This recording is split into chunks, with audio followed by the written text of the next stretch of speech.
Hello friends, எல்லோரும் எப்படி இருக்கீங்க? நான் உங்கள் விஜய். இன்றைக்கி உங்களுக்கு சூப்பரான கருவேப்பிலை தொகையல். இந்த கருவேப்பிலை உடம்புக்கு ரொம்ப நல்லது. இது நம்ம டெய்லி உணவில், சாம்பாரில் இதெல்லாம் சேர்த்தா கூட எடுத்து பக்கத்தில் வச்சுடுவாங்க.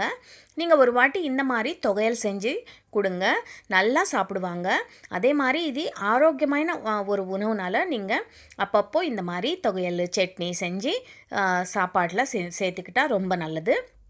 இதுக்காக நம்ம கருவேப்பிலை நல்லா கழுவிட்டு நல்லா ஆற வச்சுட்டு நான் வச்சுருக்கேன். இப்போ கடாய் சூடு பண்ணிக்கோங்க. இதில் ஒரு 2-3 ஸ்பூன் எண்ணெய் விட்டுக்கோங்க. இதில் ஒரு 3 ஸ்பூன் உளுத்தம் பருப்பு போட்டுக்கோங்க. உளுத்தம் பருப்பு நல்லா பொன்னிறமாக வறுக்கணும், நல்லா கலர் மாறணும், அது வரைக்கும் நம்ம வறுத்துக்கணும். இப்போ இதில் காஞ்ச மிளகா ஒரு 7-8 காஞ்ச மிளகா போட்டிருக்கேன். காரத்துக்கு ஏற்ற மாதிரி காஞ்ச மிளகா போட்டுக்கோங்க.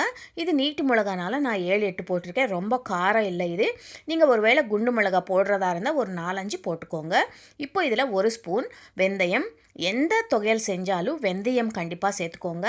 இது கொஞ்சம் காரமாக இருக்கும் இல்லையா, அதனால் வெந்தயம் கொஞ்சம் குளிர்ச்சி கொடுக்கும். அதனால் வெந்தயம் சேர்த்துருக்கேன். அப்புறமா 1 ஸ்பூன் ஜீரகம் சேர்த்துருக்கேன்.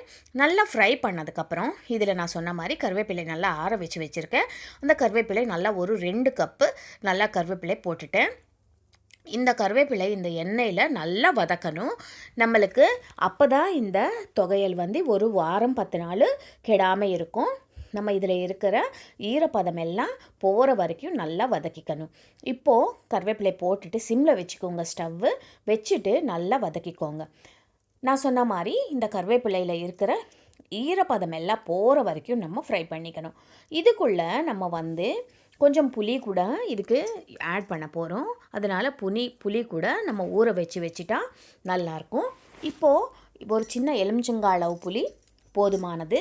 இப்போ பாருங்கள், நம்ம இந்த கருவேப்பிலை நல்லா ஓரளவுக்கு நல்லா வறுத்துட்டோம். இது உளுத்தம் பருப்பும் நல்லா கலர் மாறிடுச்சு. இப்போ நம்ம இது என்ன பண்ணலாம், நல்லா ஆற வைக்கணும். இது நல்லா இந்த மாதிரி நல்லா வறுத்ததுக்கப்புறம் இது நல்லா ஆறட்டும். சூடாக இருக்கும்போது மிக்சியில் போடாதீங்க.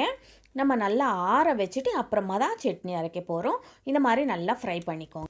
நான் சொன்ன மாதிரி ஒரு சின்ன எலுமிச்சங்காய் அளவுக்கு புளி நான் ஏற்கனவே ஊற வச்சுட்டேன். இப்போது இது நல்லா ஆறிடுச்சு. ஒரு மிக்ஸி ஜார் எடுத்துக்கோங்க. இதில் நம்ம வறுத்த கருவேப்பிலை, காஞ்ச மிளகா, அப்புறம் உளுத்தம் பருப்பு எல்லாமே ஒரு மிக்ஸி ஜாரில் சேர்த்துக்கோங்க. அப்புறமா இதில் நம்ம ஊற வச்ச புளி நல்லா கொஞ்சம் ஊறணும். அப்போ தாங்க நம்ம தொகையில் அரைக்கும் போது நல்லாயிருக்கும். இப்போது ருசிக்கேற்ப இதில் உப்பு போட்டுக்கோங்க. உப்பு போட்டதுக்கப்புறம் இதில் தேவைப்பட்டால் ஒரு சின்ன துண்டு வெல்லம் போட்டால் கூட சூப்பராக இருக்கும். இது நல்லா தண்ணி கொஞ்சோண்டு ஊற்றிட்டு இந்த மாதிரி தொகையெல்லாம் நல்லா அரைச்சிக்கோங்க. பாருங்கள், கலரே பாருங்கள் எப்படி இருக்குது. ஒரு டார்க் க்ரீன் கலரில் நல்லா வந்திருக்க தொகையல். நம்ம கொஞ்சோண்டு தான் தண்ணி சேர்க்கணும். ரொம்ப நாள் வைக்கணுன்னா கொஞ்சோண்டு தான் தண்ணி சேர்க்கணும். இந்த மாதிரி தொகையல் நல்லா ரெடி ஆகிடுச்சு. கருவேப்பிலை தொகையல் கண்டிப்பாக ட்ரை பண்ணி பாருங்கள். ஃபஸ்ட் டைம் சேனல் பார்க்குறீங்கன்னா கண்டிப்பாக சேனலுக்கு சப்ஸ்கிரைப் பண்ண மறக்காது.